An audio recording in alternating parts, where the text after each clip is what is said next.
Dearborn is a blend of cultures. The red, white and blue is flown proudly at America's largest mosque.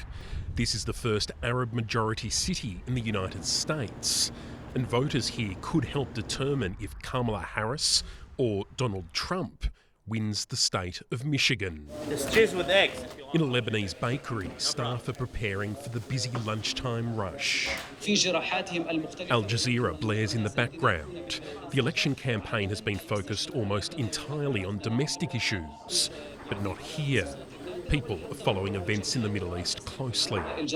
Wayne's come in to buy lunch. He moved to America from the West Bank almost 40 years ago. He's always voted blue, but this time he'll be voting for Jill Stein, the Green candidate. I do worry about Democrats losing power, and I do worry about the right extremists becoming racism becomes a point of view. I do worry about that, of course I do, but all that can take secondary.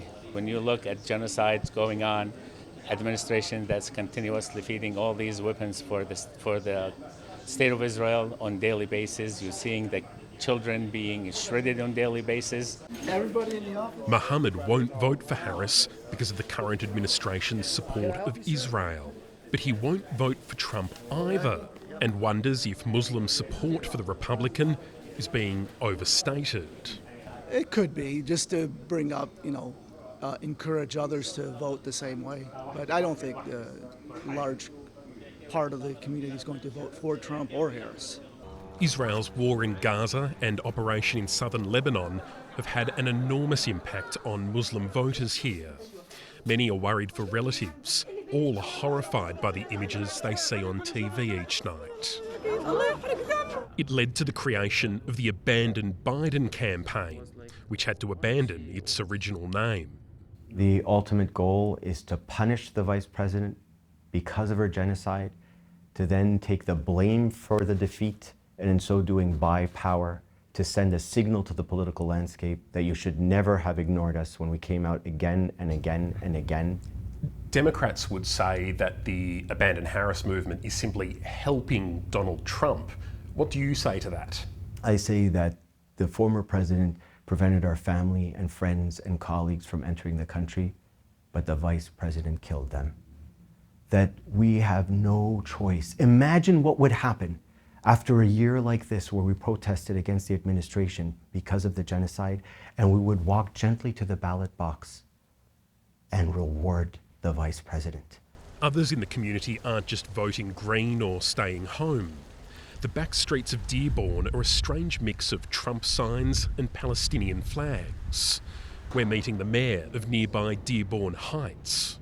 How long were you in the Marines for? 21 years. Wow. A veteran, a Muslim, an immigrant, and a supporter at this election of Donald Trump.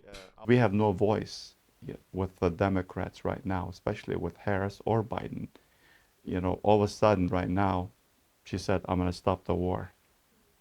But President Trump has been saying it for months.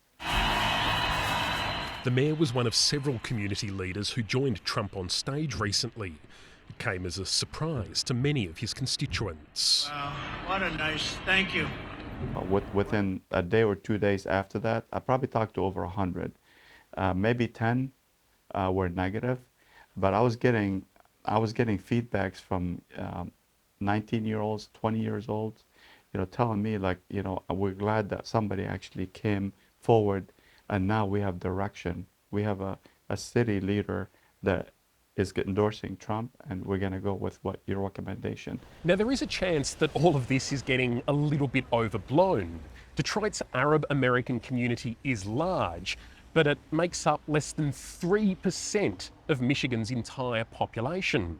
Still, in a race as close as this, every vote counts. Democrats are asking Muslim voters to think about what a Trump administration 2.0 could mean for them. Obviously, we tell them that the vote to the Green Party, it's helping Donald Trump. And we remind them, is this the president you want to go back and, backward in this country? Obviously, we have tried him for 4 years. We know he implemented the Muslim ban, and he's going to do it again. But for many of those who've spent years supporting Democratic candidates, there's a sense of betrayal.